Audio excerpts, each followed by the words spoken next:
Let's talk about some occult symbols and their meanings. The first one I want to talk about is the Caduceus. This is often used in medicine. You see this as the symbol of healthcare. It has a picture of a rod in the middle with two serpents circling around the rod with wings on each side.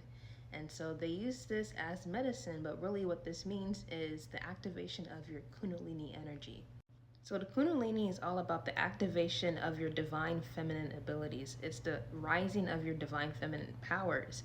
And so the serpent represents that divine feminine energy, the Kundalini energy.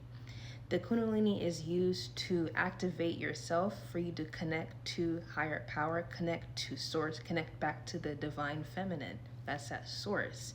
And so the two serpents represents the feminine and the masculine energies as a union connecting back to one. And so it coils in an upwards direction because it starts in that root chakra. That's when it awakens. That's when it rises up. And so the two snakes coiling together, that is the feminine and the masculine coming as one.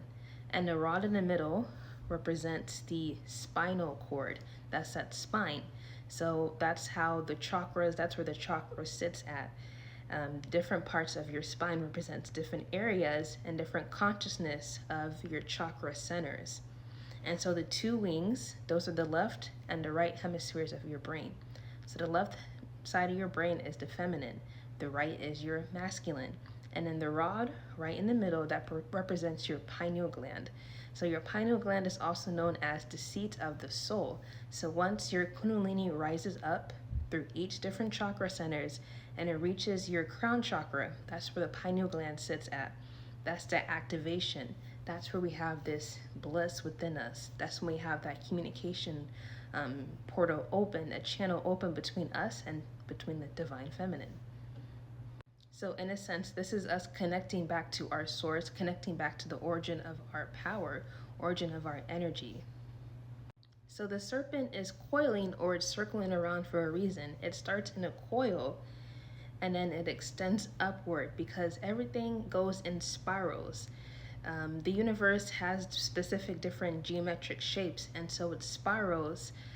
Even within our DNA, it's a spiral. Waves of water is a spiral.